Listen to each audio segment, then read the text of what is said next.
of a prominent scholar.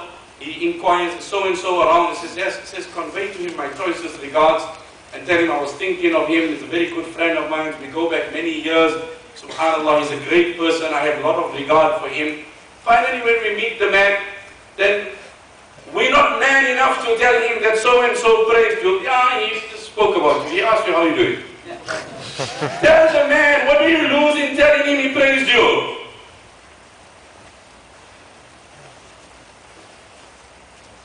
What has become common to take praise for things we haven't done. لا تحسبن الذين يفرحون بما أتوا ويحبون أن يحمدوا بما لم يفعلوا. The eloquence of the Quran is inconceivable. ويحبون أن يحمدوا بما لم يفعلوا فلا تحسبنهم بمفازة من العذاب. Those who love to be saluted, praised, acknowledged for things they've never done. So he says, I get to the house of Ibn Masood, I embrace him. I said, my brother, you made it. Congratulations. He says, what's up? He says, last night, when you were sitting and you were praying and you were supplicating Allah, the Prophet ﷺ was saying, Ameen. What was the answer to Ibn Masood? He said, Jazakallah Umar, I appreciate what you said, but Abu Bakr was here earlier and he informed me.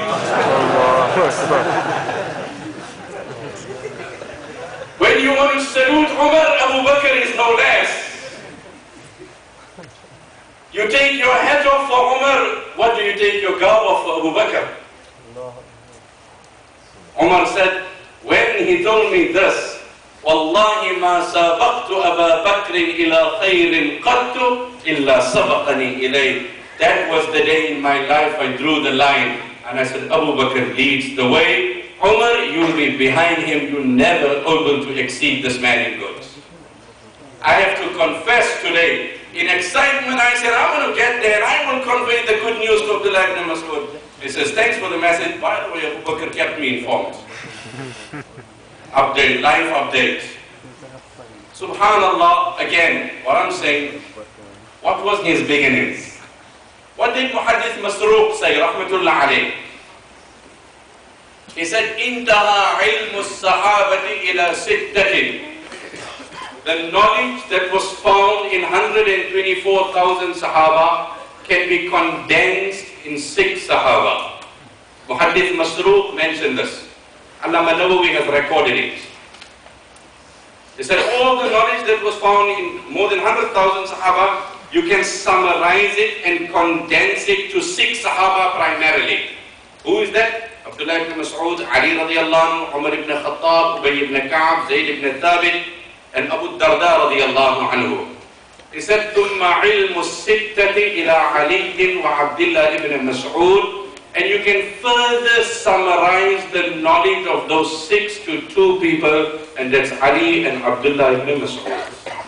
In other words, the knowledge of more than 100,000 Sahaba were found in the bosom of Abdullah ibn Masood. That's not my words, that's the words of Muhaddith Masruq rahmatullah alayh.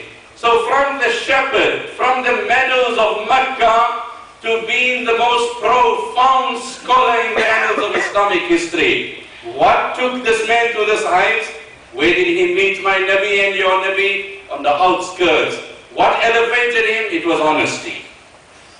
Don't trivialize a good, my brother. If we can become loyal, honest and faithful, there will be a different flavor to life. I just want to speak 1, 2 things. I have just basically commenced my talk now. وَلَقَدْ بَلَغَ مِنْ عِلْمِ عَبْدِ اللَّهِ ibn Masood بِكِتَابِ اللَّهِ أَنَّهُ كَانَ يَقُولُ وَاللَّهِ مَا نَزَلَتْ آيَةٌ مِنْ كِتَابِ اللَّهِ إِلَّا وَأَنَا أَعْلَمُ أَيْنَ نَزَلَتْ وَأَعْلَمُ فِيمَا نَزَلَتْ ولو أعلم أن أحدا أعلم مني بكتاب الله تناله المطي لأتيته وما أنا بخيركم. He said, I swear by Allah, there is no verse in the Quran but that I am aware when it was revealed, where it was revealed, what prompted its revelation. And if you can show me a single individual who is more acquainted with the sciences of the Quran than myself, I'll be more than glad to travel to him, sit by his feet and acquire knowledge from him. However, having said this, I want to make it clear, I don't claim to be the best amongst you. Now these are the sciences where we need our youth to acquire knowledge. How many youth will give you a whole rundown? Who won the match? How many goals? How many wickets? How much this? This is where he started his career. If you know this, so what? If you don't know it, so what? The Prophet ﷺ walks into the masjid. Everybody is congregated by a person. In Kitabul Ilm in Hayat al-Sahaba it's mentioned. So the Prophet ﷺ said, who is this person? They said, he's an allama. He's an allama. He is very, very learned. He is a super authority. So the Prophet ﷺ said, and he's a super authority on what? They said he is a super authority on genealogy and ancestry. So he will trace your roots going back to, decades and centuries. So the Prophet ﷺ said, هَذَا عِلْمٌ لَا يَنْفَعْ وَجَهْلٌ لَا يَضُرُّ. هَذَا عِلْمٌ لَا يَنْفَعْ وَجَهْلٌ لَا يَضُرُّ. This is information which if you know is not beneficial, and if you're ignorant, it's not harmful. Whereas there is a degree of merit to that, to the extent that we've been exhorted, learn your ancestry, to identify your relative, to visit them, to maintain the relation. But don't make this an agenda. Don't make this a dedicated agenda. Now I ask you, my brother, if you know who won, who lost, who's playing what, and then after that also you hear that the matches are all bought off. So you really don't know if you actually knew what you think you know.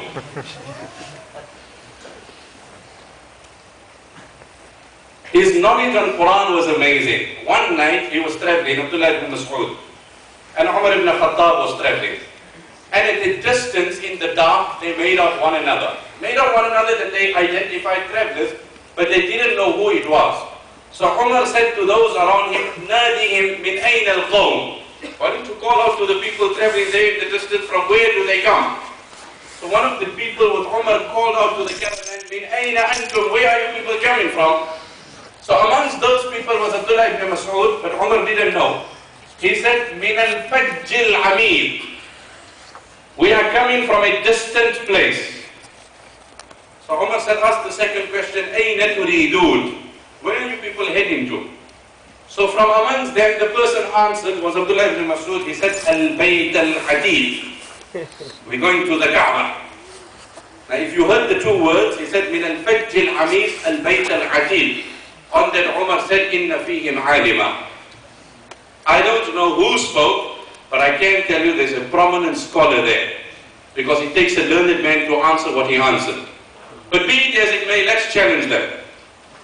So this was Sahaba, when they met, 10 minutes, or getting online chatting, what do we talk? You know, all the obscene and the nonsense and all the other evil that youth indulge themselves in. Sahaba, when they met, they didn't speak about the stock markets, they didn't speak about the currency, they didn't speak about the volatility of the markets, they spoke Quran. So Umar said, why don't we ask them the question, Nadihim ayyul Qur'ani a'zam. Ask them which is the most profound verse of the Quran. So swiftly they get an answer from there. Allahu la ilaha illa huwa al-hayyul qayyum. So Umar said, okay, they sharp. Let's go.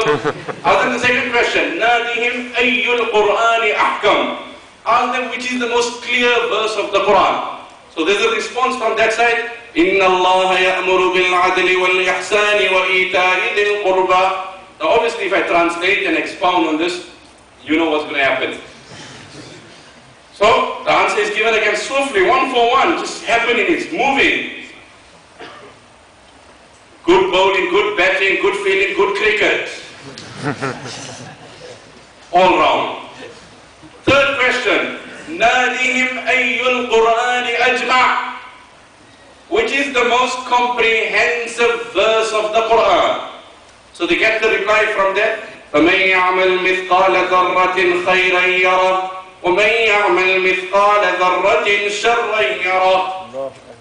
Whoever will do an iota of good, you will see it, my brother. You do an iota of evil, you will see it. One person came to the Prophet ﷺ, he asked for advice, the Prophet ﷺ read this ayah.